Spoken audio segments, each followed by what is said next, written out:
Welcome to the Sky Commander Flight Brief. It's your mission-ready podcast for drone pilot training and aerial insights across Canada. From Transport Canada rules to real-world drone ops, we break it down, take you higher, and help you earn your wings. Because here at skycommander.ca, we don't just fly. It hints there's more to it. It's a masterclass, a deeper level, maybe a philosophy or a community focus, perhaps. It's definitely intriguing, sets them apart from just, a basic tips show. Skycommander.ca is the obvious next step. Precisely. If you're thinking about flying a drone in Canada, boom, this content is aimed right at you. Powered by skycommander.ca. The elite podcast for Canada's drone pilot.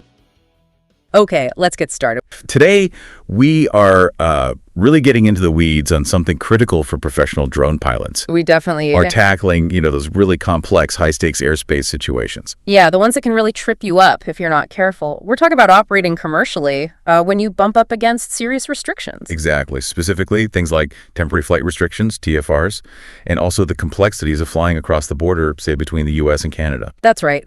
Look, for anyone flying drones professionally, flying into a TFR by mistake, that's probably one of the quickest ways to lose your certificate or face some pretty hefty fines. So our goal today, our mission, is to really break this down. We've looked at about, 12 real-world scenarios? Yep, a dozen scenarios, plus the actual regulations, Part 107 in the U.S., the CARS, Canadian aviation regulations in Canada, and also some FAA guidance on emergency ops from the SOSC. The System Operations Support Center, right? So we're pulling apart different TFRs, VIP ones, disaster ones, comparing LANC with Canada's NAV drone. And that whole emergency access piece, too. The idea isn't just to, read the rules. We want to build a solid decision framework, something you can use in the field under pressure to make the right call almost automatically. Build that automaticity, as you call it. Exactly. And we need to hit this head on right away. The biggest issue we see, pilots relying way too much on their mobile apps. Yeah. The apps are great. They are. They're fantastic tools, but you have to remember, they're advisory only.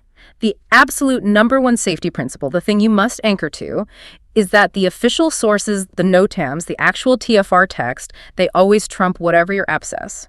Always. So if the app says green, good to go, but the official NOTAM says restricted. The NOTAM wins.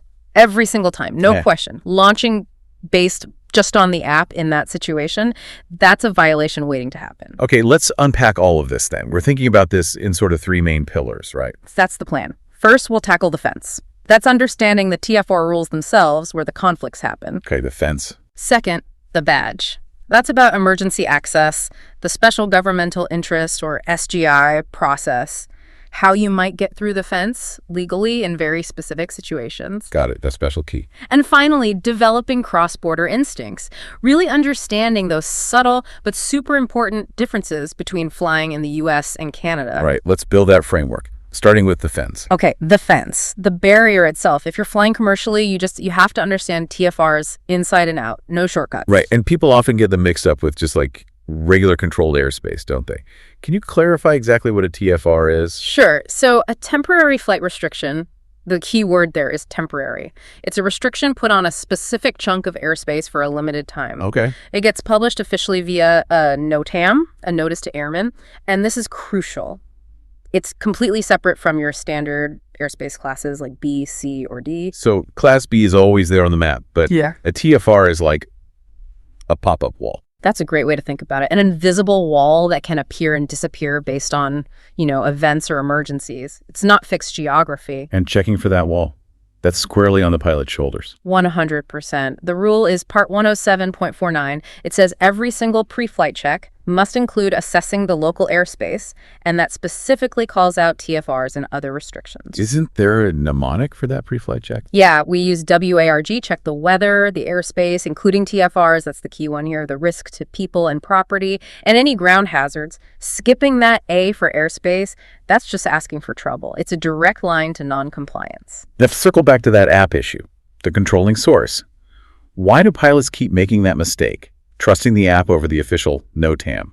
Convenience. It really boils down to convenience versus authority, yeah. Apps like LANC, B4UFLI, AirAware, they pull data, but they can lag. They might not process certain types of TFRs correctly, especially security ones. So the definitive legal sources. The FAA's official site, tfr.faa.gov, that's the law. If your LAANC app shows a nice green grid, maybe clear up to 200 feet, but you go to tfr.faa.gov and there's a NOTAM for a wildfire TFR right there. Active now. The TFR wins. The TFR wins. No launch. Period. You're literally betting your pilot certificate on a potentially outdated app screen versus the actual federal regulation. It's just not worth the risk. Okay, let's break down the different types of TFRs pilots might encounter. Starting with probably the most common one near cities, the stadium TFR. Right, the stadium TFR. This falls under 14 CFR 99.7 special security instructions. Think of it like an invisible dome over big sporting events. And there's a handy way to remember the dimensions and timing. Yep, the jingle helps. Yeah. 3 NM, 3,000 AGL, 1 hour. Okay, unpack that. 3 nautical miles. Radius around the stadium center. Up to 3,000 feet above ground level. That's the ceiling of the dome. Yeah, and the timing. Plus or minus 1 hour. Active starting 1 hour before the official start time of the event, and it stays active until 1 hour after the event ends. And this applies to what kind of events? NFL games, Major League Baseball, NCAA division, football, the big ones, and also some major professional racing events like NASCAR Cup races. Now, here's a crucial part for drone pilots, the bit people get wrong. This is the misunderstanding we see constantly. The rule explicitly, clearly includes UAS, unmanned aircraft systems, drones. So flying low doesn't help. Like if you think, oh, I'm only at 100 feet, well below 3,000. Makes no difference. That 3,000 feet is just the top of the restricted zone. The restriction itself applies from the surface up to 3,000 feet. If you are inside that 3 nautical mile ring horizontally during that active time window, 1 hour before to 1 hour after, you are violating the TFR. Doesn't matter if you're at 50 feet or 500 feet. Let's paint a picture. Scenario time. You're hired for a big marketing shoot, maybe for a brand tied to college football. Kickoff's at 7 p.m. Client wants those dramatic shots of the stadium, fans pouring in right around 6:30 p.m. Your launch spot is 2.2 nautical miles from the stadium. What's the goal? Okay, 7 p.m. kickoff. The TFR rule says 1 hour, so that restriction activates at 6:00 p.m. And it runs until? Well, assuming the game ends around, say, 9:00 p.m., it runs until 10:00 p.m., 1 hour after the end. So the client wants to fly at 6:30 p.m. You're at 2.2 nm inside the 3 nm ring. Instant decision, no go. The airspace is hot from 6 p.m. to 10 p.m. You cannot launch at 6:30. Even with the client right there, perfect light, lots of money on the line. Doesn't matter. The pressure is immense in that situation. I get it. But your license, airspace safety that comes first, you have to professionally explain. We cannot launch between 6 p.m. and 10 p.m. We can shoot before 6 or wait until after 10:01 p.m. or find a location outside the 3 nm ring. That's the only compliant choice. Okay, next TFR type, the VIP TFR. Section 91.141, usually for president and vice president movements. How are these different in practice? The key thing with VIP TFRs, they are often pop-up TFRs. They can be posted with very little warning, sometimes just hours, maybe even less before they become active. Which means your pre-flight check routine needs to change, right? Checking the night before isn't enough. Absolutely not. For VIP TFRs, you have to check right before you power up, minutes before launch. Driving to the site isn't enough. You check again when you arrive. That sounds demanding. How do pilots realistically manage that constant checking? It is demanding. That's the FAA's expectation for operating in the national airspace system. Yeah. Vigilance. These TFRs are also usually much larger geographically. Think 10 nautical mile radius inner core, sometimes with a 30 nm outer ring with different rules. Another scenario. A VIP TFR pops up. 10 nm radius, surface up to 3,000 feet. Active from noon to 5 p.m. local time. Your client needs urgent infrastructure inspection shots right at 4:50 p.m. inside the 10 nm ring. Again, immediate decision. 4:50 p.m. is inside the 12 p.m. to 5:00 p.m. active window. You are inside the 10 nm radius, cannot launch. Wait until 5:05 p.m., 5 minutes after it lifts just to be safe. Or move the operation completely outside that 10 nm circle. If you even suspect VIP movement in your area, your check frequency for NOTAMs needs to go way, way up. Check, check, and check again. Right. Lastly, the disaster TFR. Section 91.137. This one's purely about safety and emergency response. And arguably the most critical one to respect because the stakes are immediate life and death. These go up for major incidents. Wildfires, chemical spills, hurricane recovery, things like that. And the main purpose is? To sterilize the airspace. Keep it clear for the manned aircraft doing the real work, the air tankers dropping retardant, the helicopters doing rescues or observation, medevac flights. So an unauthorized drone in there is more than just illegal. It's actively dangerous. It can force those manned aircraft to break off their mission, to land, to divert. You could literally ground a firefighting helicopter because you wanted a cool shot. The FAA takes violations of disaster TFRs extremely seriously, as they should. Okay, let's revisit that core conflict. TFR versus LANC. Scenario. App shows green, clear for 150 feet via LANC, but TFR.aa.gov shows an active stadium TFR right over you. You launch based on the app. What happens? You've committed a violation, plain and simple. LANC only gives you authorization for Part 107.41 operating in controlled airspace. It gives you zero permission to violate any other rule, especially a security TFR like 99.7. So the TFR just overrides the LANC authorization. Completely overrides it. Think of it like layers. The TFR is a higher level restriction placed on top. Saying, but my app said okay, is not a defense. The FAA will ask, did you check the official NOTAM at tfr.naa.gov? If the answer is no, or if you checked and ignored it, you're busted. You violated the TFR rule, not just the airspace authorization rule. So knowing this, how does a pro plan flights near a TFR boundary? You don't want to fly right on the edge, do you? Absolutely not. You need to build in a buffer, a safety halo. GPS can drift, especially near buildings or in canyons. Wind can push you. So plan to stay at least, say, 0.25 nautical miles, maybe even half a mile, outside the published TFR boundary. Give yourself some margin for error. Exactly. And critically, think about your return to home setting. When you set RTH, you have to mentally fly that path. Does the automatic return path arc into the TFR, even briefly? Ah, good point. The drone might take a direct line back, potentially clipping the corner. Precisely. And clipping the edge by 10 feet is still a violation. You have to verify the RTH path stays clear. If it's too close for comfort, the professional decision is often to just reschedule the flight or move much further away. Don't fleet with the boundary. Okay, we've built the fence. It's solid, it's restrictive. For most commercial flights, if that TFR fence is up, you're grounded. Simple as that. Pretty much. But what about those real emergencies? Life or death situations where a drone could genuinely help, but the fence is in the way. That's where the badge comes in. Special Governmental Interest, or SGI. This is the FAA's mechanism, their sort of fast lane, for temporary emergency authorizations. So let's qualified pilots fly inside restricted airspace like a TFR. Yes, but only to support urgent public interest missions. It's managed by the FAA's System Operations Support Center, the SOSC.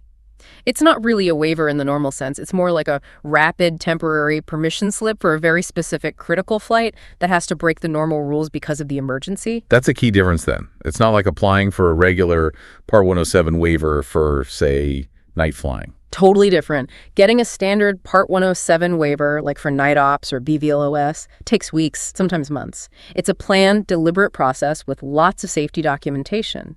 SGI is for the unplanned, immediate crisis. So if you're a pilot, say, already on scene at a disaster, and you need to get airborne now to help first responders, but there's a TFR up. That's potentially an SGI situation. It's for when the emergency itself forces you into a situation where you can't comply with standard Part 107. Maybe you need to fly beyond visual line of sight to find someone, or fly at night without a waiver, or fly inside that TFR. But if you can do the flight under normal Part 107 rules, say it's daytime Class G airspace, you can keep VLOS. Then you just fly. You don't need SGI. You focus on doing the mission safely under existing rules. SGI is strictly reserved for when the emergency requires breaking a rule. Okay, who actually gets this badge? Who's eligible? I imagine the FAA is pretty picky. They are, and for good reason. Eligibility is limited.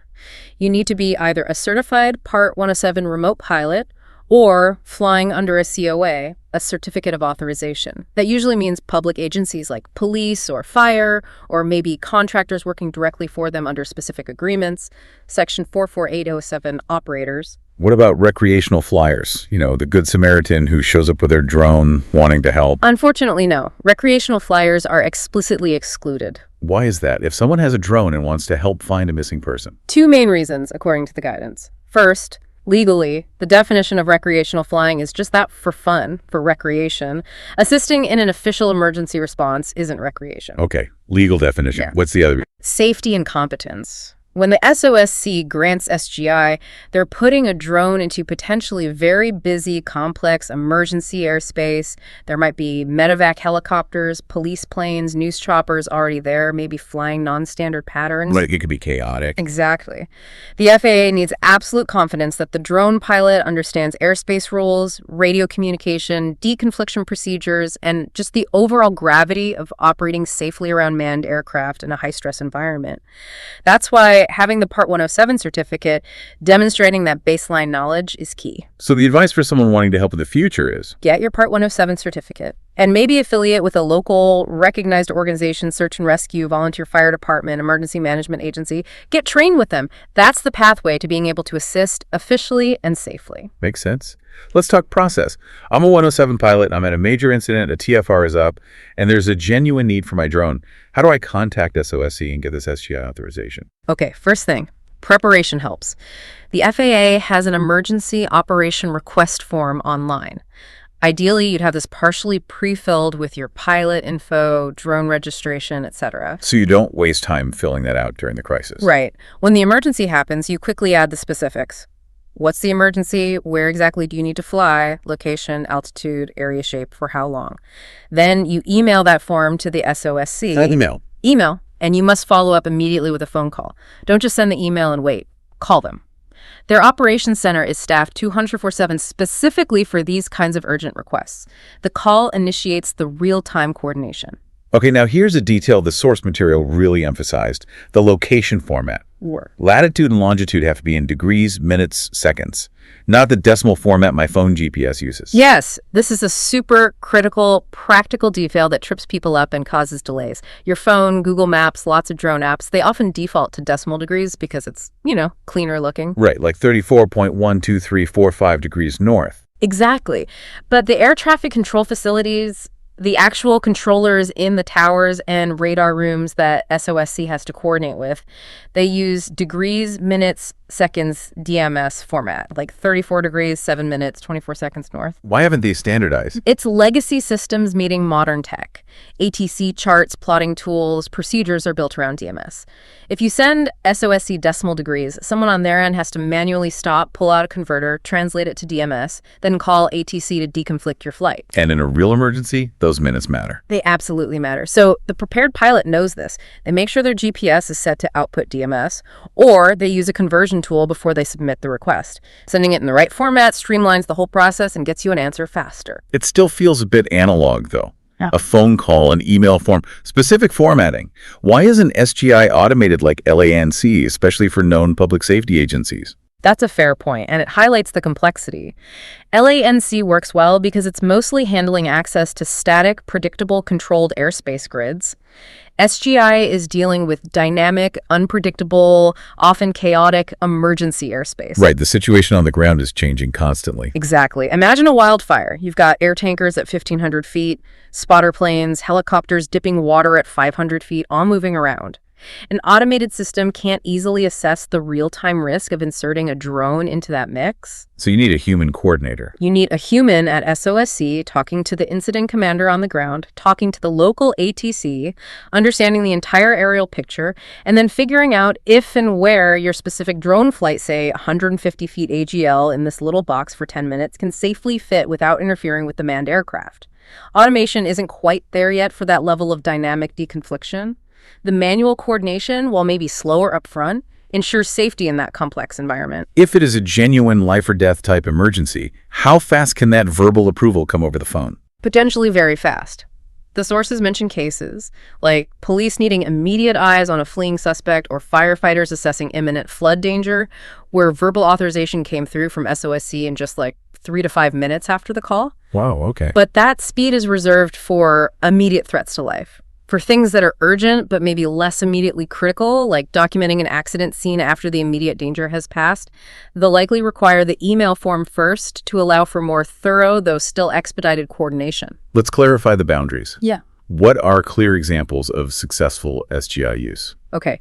Textbook examples would be using a drone for forensic mapping of a major highway crash scene to reopen the road faster, providing overhead surveillance during a large hazmat spill or derailment, using a thermal drone for search and rescue of a missing person in rugged terrain, Assisting police with situational awareness during an active shooter or barricaded suspect situation, these all have a clear, immediate public safety benefit. Now, the gray area.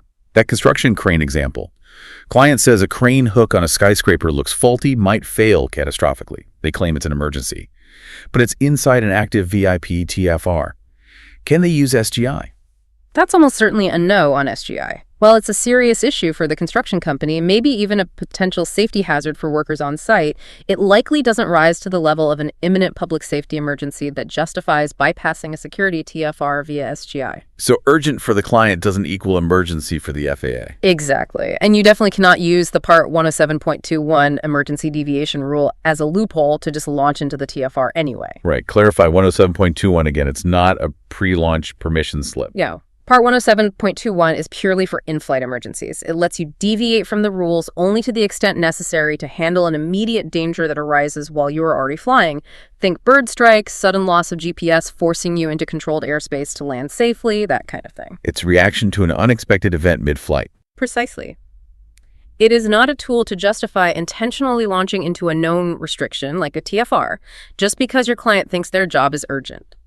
If that crane situation truly posed an immediate, verified threat to the public below, then the official route would be for public safety officials, fired up to police, to assess it, and they would coordinate with SOSC for a potential SGI flight, likely using their own pilots or a contracted, vetted 107 pilot. It wouldn't be the construction company just calling SOSC directly. And SOSC specifically prohibits using SGI for things like training or routine stuff, right? Correct.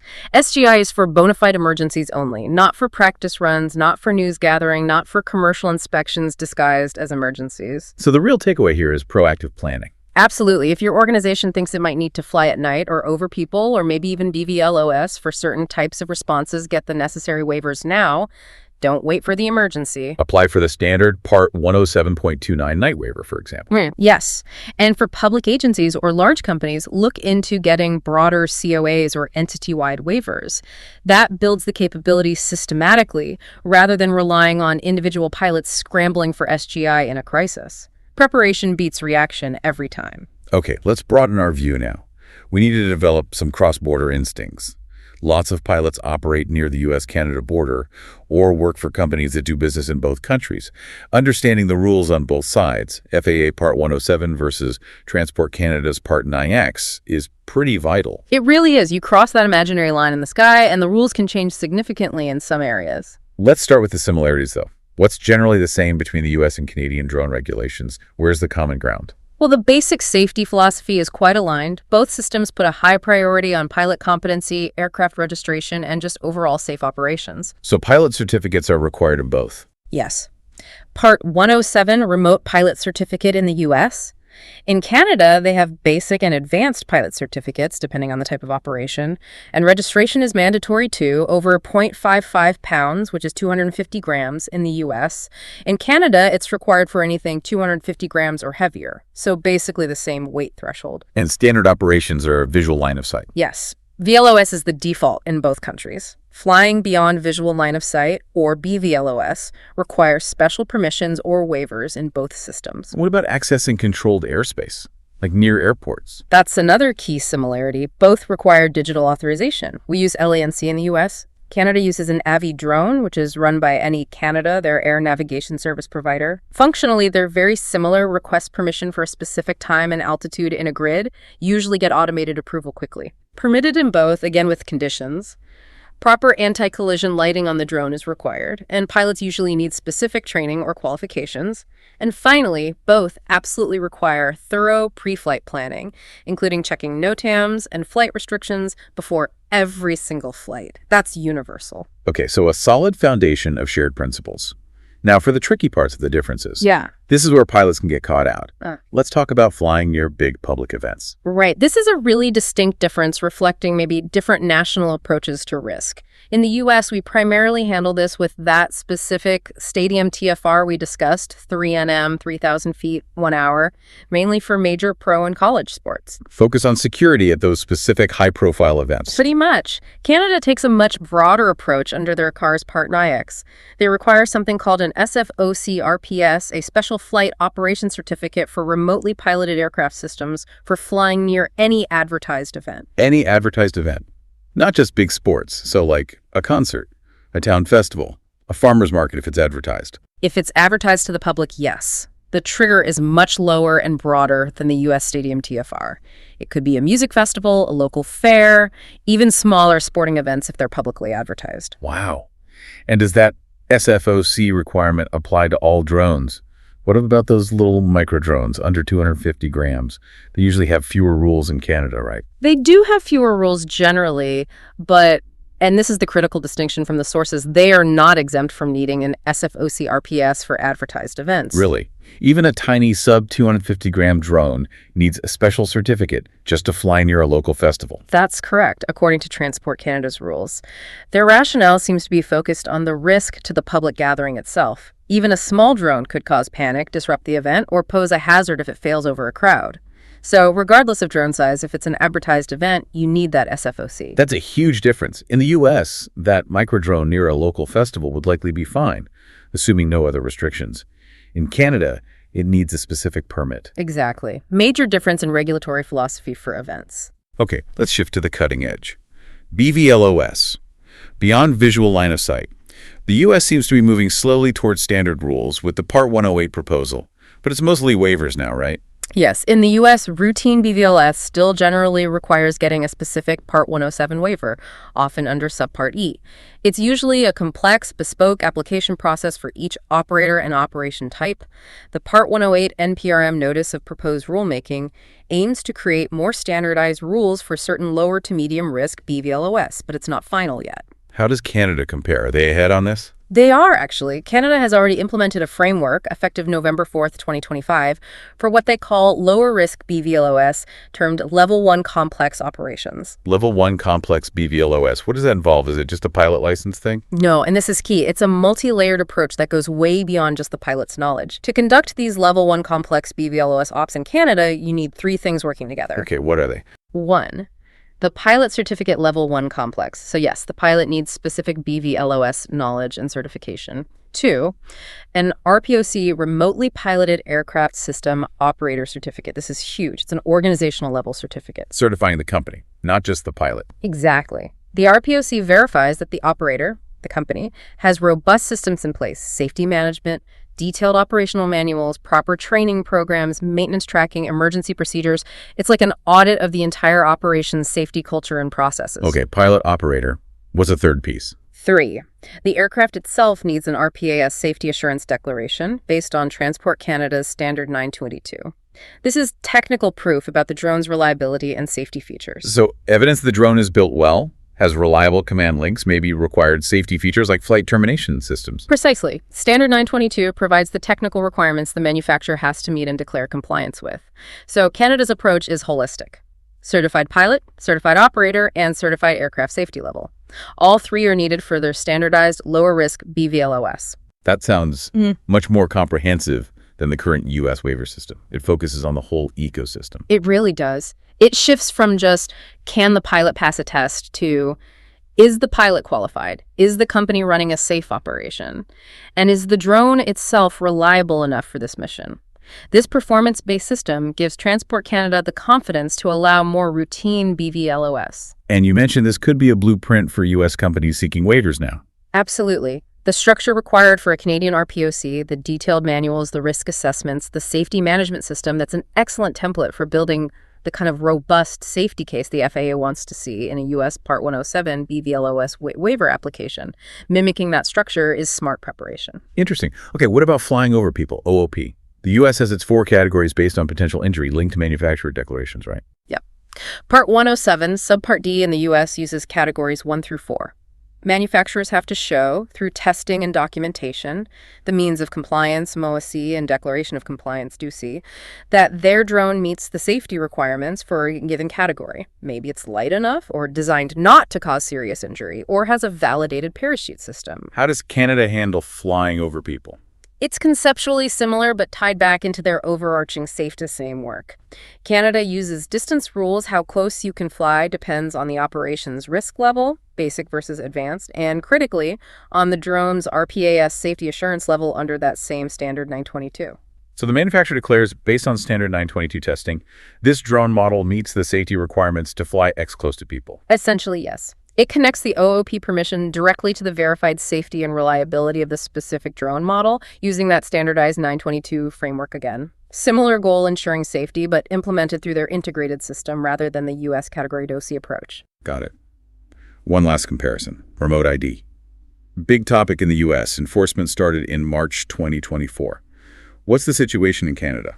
That's another key difference currently. The U.S. mandates remote ID broadcasts for pretty much all registered drones operating under Part 107. It's primarily for security and accountability. Canada, as of the timeframe we're discussing based on the sources, looking towards NOV 2025 rules, has not implemented a similar mandatory nationwide remote ID requirement within their main Part 9X regulations. So no remote ID needed for typical drone flights in Canada right now. Generally, not under the standard Part 9X rules, no. This is really important for cross-border operators. A drone legal in Canada might not be legal in the U.S. without remote ID, and vice versa, depending on specific equipment or operational context. You have to comply with the rules of the country you're currently flying in. Compliance doesn't cross the border with you. Okay, we've covered a ton of ground. The fence, TFRs, the badge, SGI, and the cross-border differences. Now let's bring it all together. How does a pilot integrate all this knowledge into sharp, master-level decision-making, especially when things get stressful? It comes down to having a rapid mental checklist, a flow you run through automatically. We talked about that fence, badge, purpose flow. Right. Let's walk through that again, like the pilot's internal thought process. Okay, situation arises, maybe a last-minute flight request near a sensitive area. First thought, fence. Meaning, is there a TFR? Exactly. Immediately check the official source, tfr.faa.gov, not just your app. Is there any TFR active right here, right now, covering my planned flight box and time? If the answer is yes, move to the next step. Step 2, badge. Meaning, do I have specific permission to be inside this fence? Does the TFR text itself list an exception that applies to me? Or, crucially, have I gone through the SOSC process and received explicit SGI authorization for the specific flight because it's a genuine public safety mission? If the answer is yes to badge, then you proceed carefully according to that authorization. But if the answer is no exception applies, no SGI granted, then step 3, purpose. if I don't have the badge to get through the fence and my purpose isn't covered by an official exception or SGI, then the only acceptable action is to change the plan. Full stop. And the options are? Reschedule the flight until after the TFR expires, or relocate the operation completely outside the TFR boundaries, remembering that safety buffer we talked about. Those are your only legal professional choices. Abort the original plan. What if you have multiple issues at once? Say there's a TFR nearby and you're close to Class B airspace and the weather's getting iffy and there are people around. What's the absolute top priority? TFR. Always TFR first. It's the showstopper. Why TFR above all else? Because an active TFR is a direct federal restriction that overrides everything else. It overrides your LAANC authorization for the Class B airspace. It overrides your standard Part 107 permissions. It doesn't matter how good the weather is or if you think you can avoid the people. If the TFR says no fly, it means no fly, period. So the triage order is TFR first then? TFR first. Then deal with controlled airspace authorization. LANC NAV drone. Then manage immediate ground risks like operating over people. And finally, assess operational limits like weather. But the TFR gate has to be cleared before anything else matters. Okay, making the right decision is one thing, communicating it is another. What about dealing with law enforcement who might approach you, or a client who's pressuring you to fly when you know you can't? Documentation is key, right? Absolutely essential. You need your paper trail pack ready, either digitally on a tablet or printed out. If law enforcement or the FAA approaches, you need to show them instantly. What's in the pack? Your Part 107 certificate, drone registration proof, remote ID info, if applicable, your LAANC or NAV drone authorization screenshot for controlled airspace, and crucially, that TFR NOTAM screenshot from the official source, ideally with the active time window circled, proving you checked and confirmed you were clear before you launched or why you didn't launch. Having that ready shows you're professional and compliant. Exactly. It de-escalates situations immediately. And for clients pushing back against a TFR refusal, you need that professional refusal script practice. You can't just say, nope, can't fly. Right. You need to explain why and offer a lawful alternative. Something like, okay, I've just checked the official FAA TFR map, and there's a security TFR active over the spot until 5 p.m. due to the game. To keep everything legal and safe, we have two options. We can start the flight right at 5:05 p.m. when it lifts, or we can move about 2 miles west right now, which is outside the restricted zone, which works better for you. Shows you know the rules, you respect them, but you're still focused on finding a solution for them. Precisely. Protects your certificate, protects safety, and often preserves the client relationship. And all of this, the check, the decision, the communication needs to be logged. Every time. Your flight log is your legal record. Note the time you checked TFRS NOTAMs, what you found, the decision you made, go, no-go, relocate, reschedule, and why. Include times, locations, even save those screenshots with your mission files. If anything ever comes into question later, that detailed log demonstrating your diligence is your best defense. 1325 Zulu, checked tfr.faa.gov, VIP, TFR active 1600-2100, local at Site A decision, no launch, notified client. Client agreed to relocate to Site B, 12 NM West, outside TFR, screenshot saved. Done. Perfect. Let's hammer home a couple of final hard lessons. Things that still catch pilots out. First, flying low inside a TFR ring. Still illegal. Altitude doesn't grant exemption inside the horizontal boundary of most TFRs, especially security ones like the Stadium TFR. 50 feet AGL inside the 3NM ring during the active window, still a violation. Second, misusing that emergency rule, 107.21. Cannot be stressed enough. Part 107.21 is for in-flight emergencies only, unexpected events during flight. It is never a justification to intentionally launch into a known TFR or restricted area beforehand, no matter how urgent the client thinks the mission is. That's premeditated violation, not emergency response. Okay, but what if you mess up? You make an honest mistake. Maybe wind pushes you just inside the TFR boundary for a few seconds before you correct it. What should you do after an inadvertent violation? Okay, first, recognize it, correct it immediately. Get out of the restricted airspace safely and land. Second, document everything. Time, location, GPS coordinates if possible, altitude, weather conditions, exactly what happened, what you did to correct it. Honesty and thoroughness are key. And then report it. Strongly consider filing a report with the NASA Aviation Safety Reporting System, ASRS. They have a specific UAS form. You have to file it within 10 days of the incident. Why NASA asks? How does that help? ASRS is a confidential, non-punitive reporting system. The FAA uses it as part of their voluntary disclosure program. If the violation was truly inadvertent, didn't involve an accident or criminal activity, and you haven't had other enforcement actions recently, usually within 5 years, filing an ASRS report demonstrating you recognize the error and are focused on safety might lead the FAA towards mitigation like a warning letter instead of a certificate action. So it shows good faith and a commitment to safety culture. Exactly. It doesn't guarantee immunity, but it's generally seen as a positive, responsible step after an unintentional mistake. But you must file it promptly within that 10-day window. This whole discussion really boils down to moving beyond just relying on tech, like an app, and building deep internalized knowledge of the rules. It's about achieving that automaticity, yeah? Knowing instinctively. TFRs are the ultimate authority, check the official source. SGI is the only legal path for emergency access, and it requires coordination. Cross-border means different rules apply. Remember the U.S. security TFR focus versus Canada's broader advertised event, SFOC trigger. Mastering these regulations isn't just about passing a test. It's about protecting your livelihood, your clients, and the safety of the entire airspace. Absolutely. It's professional responsibility. And looking ahead, that final thought. Keep an eye on systems like Canada's Level 1 Complex BVLOS framework.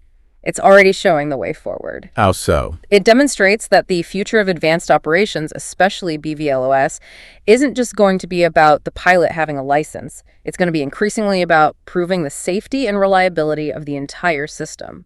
The aircraft's safety assurance, like Standard 922, and the operator's organizational capability, like the RPOC. As the U.S. moves towards its own BVLOS standards, embracing that performance-based, holistic safety mindset will be absolutely crucial for unlocking future flight opportunities. Lot to think about there. Really underscores the need for continuous learning and adaptation in this field. Thanks for breaking all that down. My pleasure. Stay safe out there. That's a wrap on today's mission, Commander. See above, go beyond, get ahead. For more training, tools, and intel, head to skycommander.ca. If you learned something new, share it, subscribe, and leave us a 5-star debrief.